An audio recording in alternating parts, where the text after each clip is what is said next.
What is going on, folks? I am Goat. Welcome back to Warframe. How the hell are you doing? So, man, oh man, oh man. Into the navigational star chart we go. Part 2 of this returning Warframe players. So I don't know where in the hell you would have left off. That's the thing.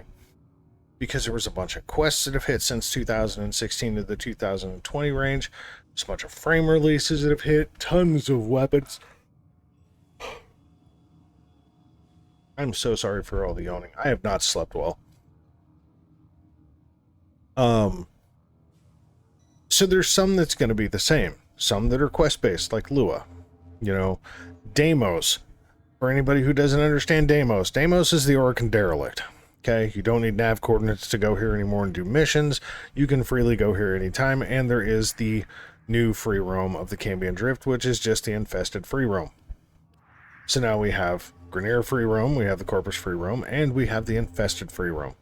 That fits well with the Warframe 1999 bit of having infested liches. Just saying, at least there's all three now. Will be soon. But depending on where you left off, if you left off, you know, prior to the War Within, for God's sakes, the Kuva Fortress makes no sense. Obviously, the Zarin makes no sense. This makes no sense. This makes no sense. Right? There's some shit here that just makes no damn sense. And in general, the way the navigational chart has changed over time is completely wild. Like, this whole look is very, very different. You know, hell, there are some people that had never really dug into Nightwave so much, didn't give a shit about it. So yeah, but the navigational star chart isn't just limited to this, but there are some interesting things that you should be aware of. So for one, let's go look at Lua. Lua, there is now 2 new missions. So it used to just be this little crescent moon, which I think was just done on purpose, which is fine. But now there are Yavarium and Circulus. So conjunction survivals, basically what they are is they are the way that you farm Varuna. Okay? But specifically they are involving an enemy type called Thrax. Okay? And they are Luathrax. So they're very specific. Every 5 minutes, Luathrax show up and they just start sapping the living shit out of your life support. So if you don't kill them quickly, you run out of life support really fucking fast.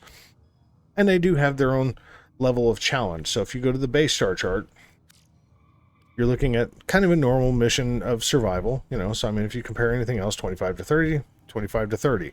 Then all of a sudden Circulus shows the fuck up and it's 103 to 105. Well, that's a Fisher. It's 80 to 100. Sorry. Thought that looked weird. You know, so when you go to the Steel Path, you're at 133 to 135 and you're at 180 to 200. It's a good time. It's fun. You don't like that level? Don't know what to tell you, but it's fucking fun. But Lua is one spot that has some new interesting shit. Deimos. Deimos in general has a ton of new shit. So the old Orokin Derelict basically had Horned, Philaglius, Formido, Heath, Dearest, Magnesidium, and Terrarum. That was it. That was all there was. Then Exequius showed up. So now we have an assassination on the normal infested line, and we have Exequius on the other one. And the Exequius one is the Zealoid Prelate. The emissary knows you. From the Emissary in Nightwave. So they just dumped the Emissary boss as a new assassination, and this is where you farm a weapon and some other stuff. Magnesidium is still just Lephantis, and that's how it is. But having 2 assassinations is kind of an interesting deal. Not only that, but then they added the Necrolisk, which is an entirely new, you know, pub hub, and a new syndicate. And then you have the Cambion Drift, as I talked in the last video about having a new free roam. Well, actually, I think it was this video, but whatever. So we have the new free roam of Infested. Then we've got this whole bit right here, which these two are connected, Necrolisk and the Sanctum Anatomica.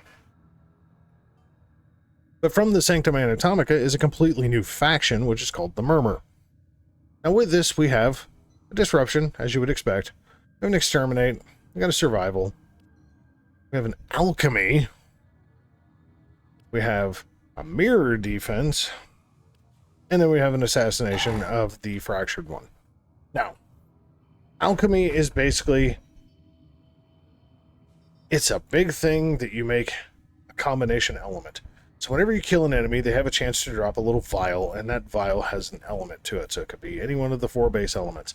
And so each mixer has 2 elements that are required to make it work. And then you have to run around and basically hit blow-off valves, and then when you do that, you've completed 1 round of alchemy. Okay?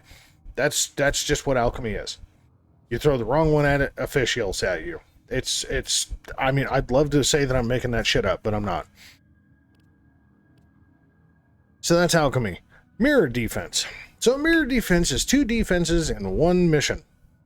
Now, with the murmur, it's a little bit different because one is more of just a murmur-based area, and the other one is more of a laboratory area. It doesn't make sense if you haven't done Whispers in the Wall yet, but if you haven't, go do it. It's a lot of fun. Personally, the primary function of this mirror defense is to farm tome mods. So the tome mods. I've played the shit out of this mission, okay? Like, I wish I could show the stats on each mission that I've played, just so you could see how much I've played this motherfucker. I have yet to have a tome mod actually drop playing this son of a bitch. I've played it a lot. I will tell you, this is one of those few select items out there that I will tell you, just plat buy the damn things and get it over with. They're like 100 or 150 plat.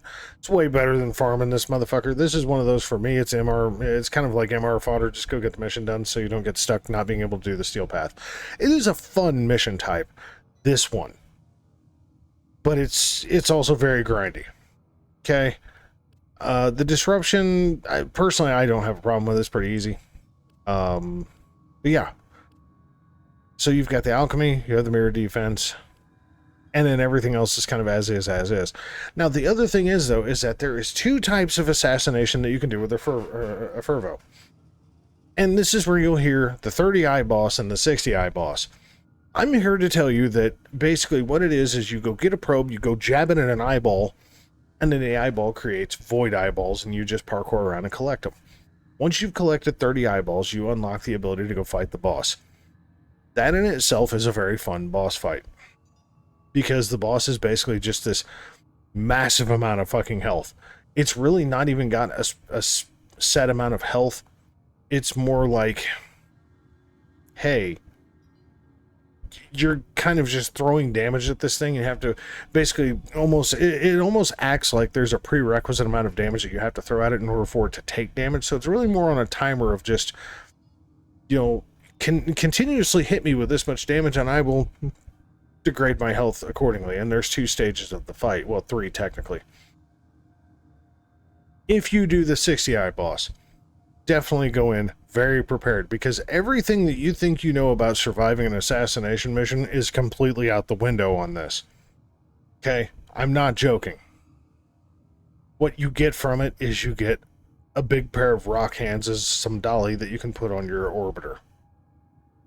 That's it. It's just like a status symbol. I have it on my orbiter.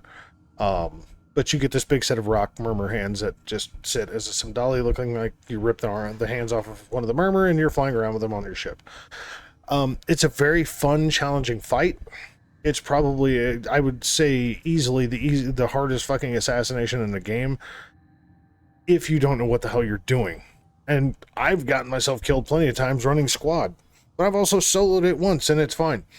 Either way, it's a very, very fun assassination once you are well acclimated to how crazy shit gets on the can get on the steel path. This is just Deimos, okay? Lots of new stuff. Some same old, but different factions. And that's kind of the point, is that it's all factionally based. So, not a lot has changed with Mercury, or Venus, or Earth, or Mars. Obviously, Deimos changed completely. Phobos is pretty much same old. Sedna, Sirius, Jupiter, all that's the same. Europa, Void, Saturn, Uranus, Neptune, Pluto, Eris. I mean, you know, yeah, the Jordas Precept came out. You know, so the Jordas Golem, it's there. Let's see here. Hold on. There's another one. Utilist Solid V. That's Mesa.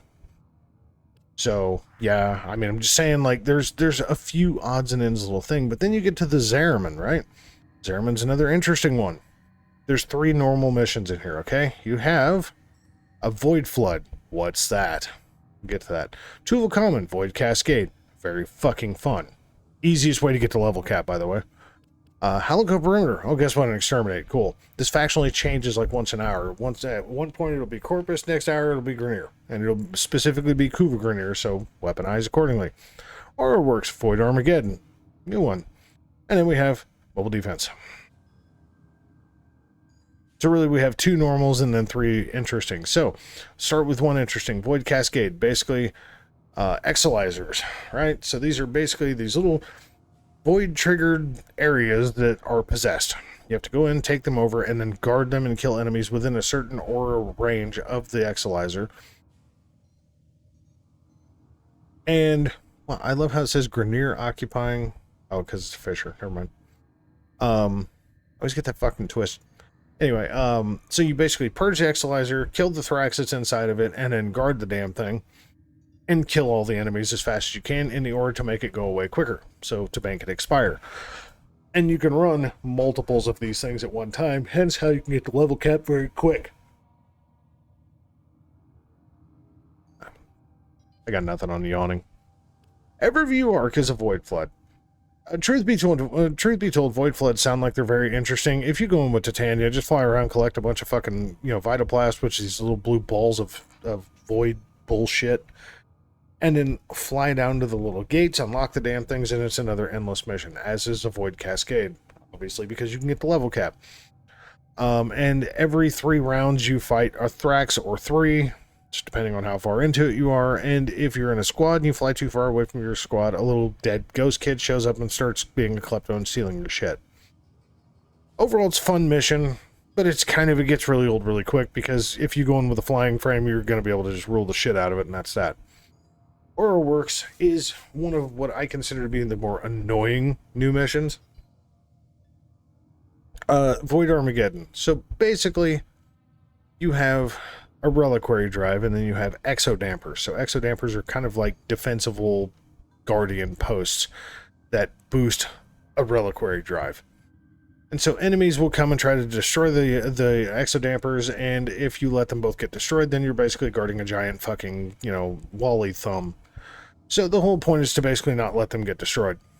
If you run it long enough, they will, and you'll end up just guarding the thumb. It's fine. And then every time you do 3 rounds, you fight a Void Angel.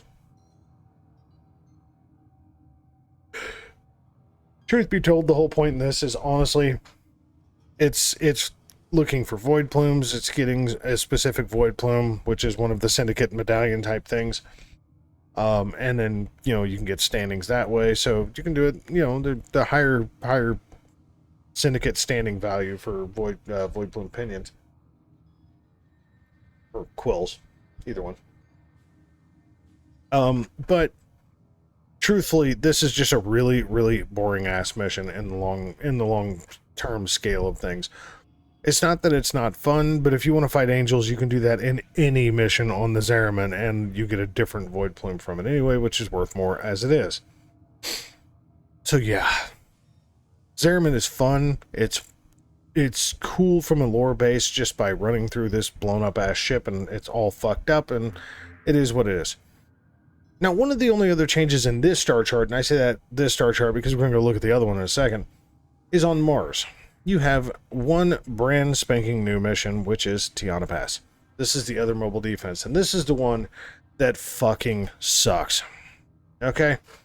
So, when the Deadlock Protocol came out, and I want to say April or May of 2020, they changed up the Corpus ship tile set. And they changed up a lot of the Corpus tile sets in general, very loosely. Tiana Pass still has the Corpus ship defense from the times of yesteryear, which is the one tile from Corpus ships that I very much miss. I thought that multi-leveled, crazy-ass defensive tile set was very fun. But On the Steel Path, specifically, Tiana Pass can be a real pain in the ass. Because acolytes have this funny tendency of showing up right as soon as you're trying to go through this stupid-ass void tunnel to go from Mars to Venus constantly. And in doing so, most of the acolytes will either teleport to you or they will teleport you back to them. And you only have a certain amount of time, so if you're running solo especially, it can be a little bit of a detrimental pain in the ass depending on what you're doing. The problem is that you are doing two defenses, just like the other one, and the thing is that these things do not heal themselves unless you parkour around and collect a bunch of these little shards that are floating around. And if you collect 50 of them, the damn thing will defend itself and heal itself and the whole shebang and give itself shields and all that. If you don't do it, this thing will eventually fucking die, and you will lose your damn progress. This is also the farm for Citrine. All the little gems and things that you collect on top of the round payout that you get each rotation, which each rotation is 2 defenses, and it's the standard rotation of AABC. So you have to do 2, 4, 6, 8 fucking defenses just for 1 C rotation. This is a grindy ass thing for Citrine. But I will say Citrine is absolutely worth it. She's a very good friend. Now, the thing is that there are actually 2 other charts to look at here. One is the Imperium chart. So Railjack released as the Imperium release, and it was horrible. Okay? I started playing just after Railjack 1.0 released, and it was just the Imperium release. And it was simply Earth Proxima, Saturn Proxima, Fail Proxima. That was it. So the levels for these missions were low, medium, and fucking nearly impossible if you were actually trying to fly a damn Railjack. In 2021, though, Call of Tempestari released, and we ended up getting Venus Proxima, Neptune Proxima, Pluto Proxima, and a much larger section of Venus Proxima because now there is Corpus missions here as well. So for any newer players that get confused with this as to why in the hell you go from Earth to Venus and the enemy level is fairly comparable, but then you go to Saturn and it's literally twice as hard, but then you go to Neptune and it's easier, and Pluto is still easier than Saturn, and then you go to Vale and it's like, holy, what the fuck did I just run into? Here's the thing. Railjack 1.0 and Railjack 2.0, your Railjack was literally stuck on trying to build on avionics, which was horrible. And the only place to get good avionics and better equipment to actually use said avionics was in Vale Proxima. So it really went from, I have this cool spaceship, to this thing's a piece of dog shit. Let me go park it about 60,000 meters away, and I'm just going to go kick everything's ass with my Arkwing. Hence how the Amisha really became one of the best tanky, Arkwings of survival, because it was about the only way you could do it. But basically you better pray like fuck you have a good, arc gun and have a good arc wing, and then fly around and fight a bunch of tanky shit and beat the mission that way. It's just kind of how it was. There was no Omni tool to teleport, or there was no Omnis to and there was no intrinsic, so you didn't have any way to teleport back to your ship. You always had to fly back to your damn ship or just fly out and just shoot all the crap for the objectives and everything else. Yeah, it was a bad time. Railjack 3.0 really, really, really made Railjack so much better. Made the entire Imperium Proxima navigational chart so much better. But the secondary thing is now, you see these funny little missions that look like they have clouds on them, right? These are void storms. When these first released, they sucked. But there's totally different missions now. There is Orphix missions. There is volatile missions. So we have a spy, we have survival, we have an Orphix mission. This is what came from Orphix Venom. Now, instead of having, well, let's wait for Orphix Venom, no, you can do them on the Corpus missions. Void Storms are basically relic missions. It's cracking relics in Railjack missions. But it's also how you farm Sevagoth and his crap.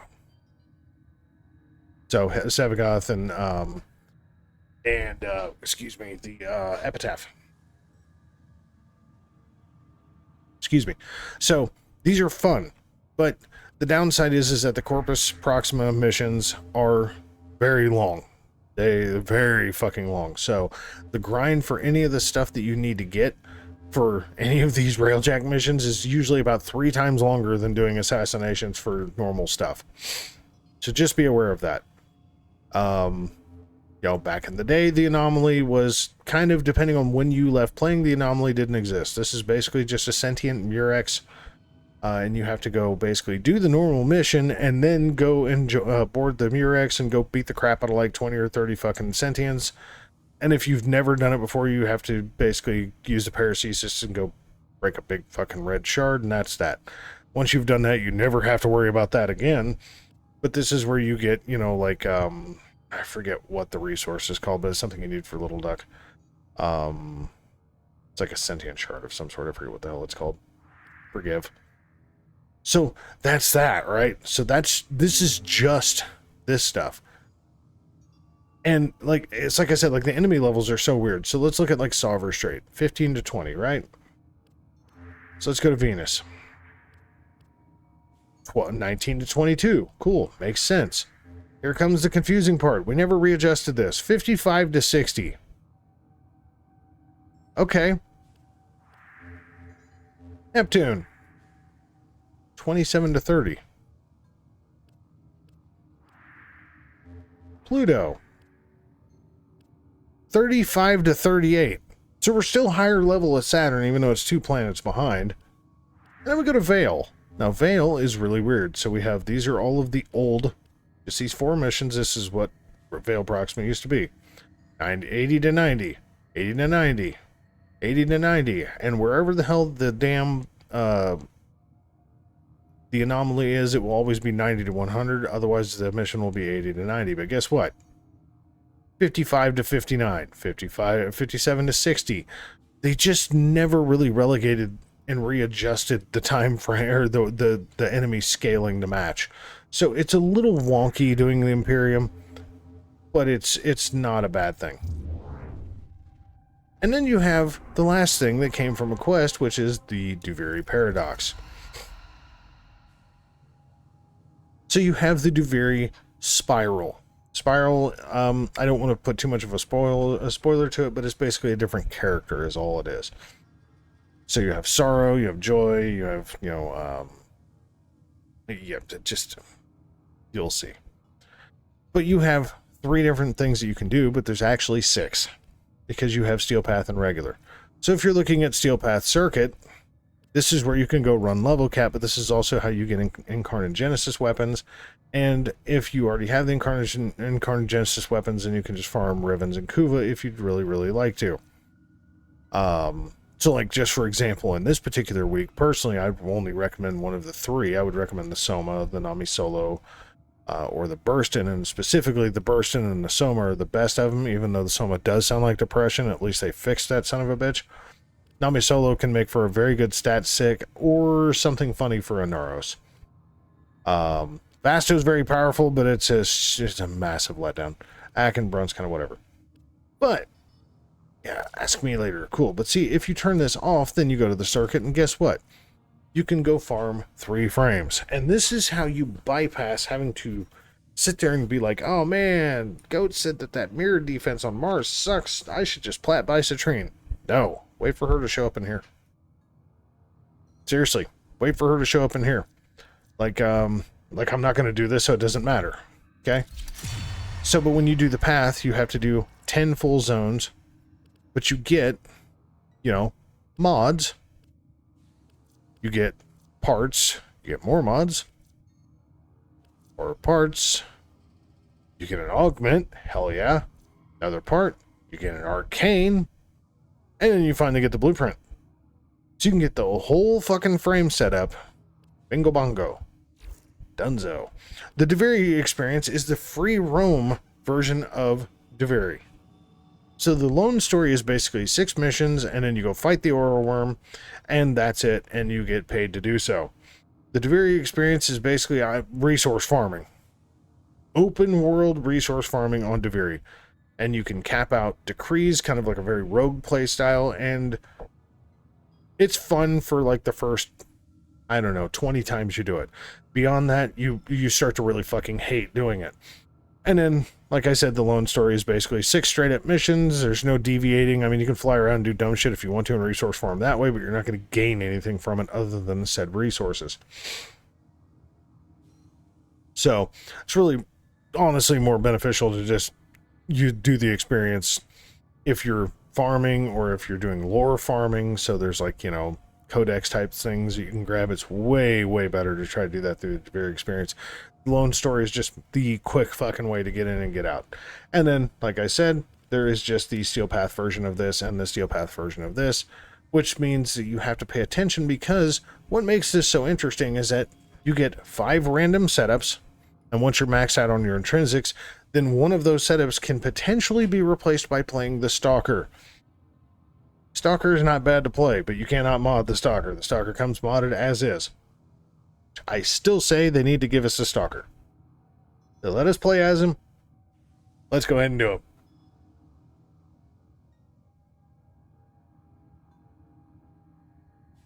I think it would be very, very interesting to fight the Stalker with the Stalker. Especially since, you know, once you do Jade Shadows, then all of a sudden you have the Protector Stalker, and this is just the Stalker. So it would be the Stalker fighting himself as the Protector Stalker. Vice versa. So, but you get 5 basic frames. So the frames that I have, like if I was going to go do the Steel Path circuit, and it doesn't matter because frames won't change until you complete a mission, or you do 1 round of the lone story, or finish 1 round into very experience. This does not change until the next spiral hits at that timer. So you either have to go run 1 mission in the circuit and then it resets, or you wait that time frame and be done. Or you can do one of those. Either way. So the frames that it gives me is Oberon, not a great choice, especially if I'm doing Steel Path. Sevagoth, good time. Mag, real good time. Citrine, really good time. Stalker, it's okay. But then you get a very, very interesting array of weapons. And what that little square swirly spiral symbol is weapons that you do not own. So in my particular instance, this would be a one done kind of scenario. Because the Ignis Wraith is pretty good. The Chemovasta Prime is my quads is okay, but I have no good melees whatsoever. That can be potentially a problem at times. But this is what makes running the circuit so much fun, is because you do not get to control what these are. So instead of running synergy builds like you would with your normal loadouts, this takes you out of your comfort zone to do something way more hilariously fun. So as far as missions, that's the deal. There's a lot going on with missions in general. Yes, it's the same types of missions, but the factions are different. So you've got regular Grineer, you've got regular Corpus, you have Corrupted, you have Kuva Grineer, you've got the Murmur, you've got Narmer, which Narmer comes after the New War. So you have Narmer, you have Corpus Narmer, you have Grineer Narmer, and those come with bounties on Cetus during the day, and then when it's at nighttime at Cetus, then you have to go to Fortuna and fight Narmer during the Cetus night cycle. That's how you farm Caliban, by the way, and all of the Archon weapons. So, yeah, and like resources like Narmer Isoplast. So there's just a lot going on that even though it's the same type of missions with stuff, it's also not so bad, right? Not so bad. So, on that note, I want to thank you very much for watching. As always, we'll catch you in the next one.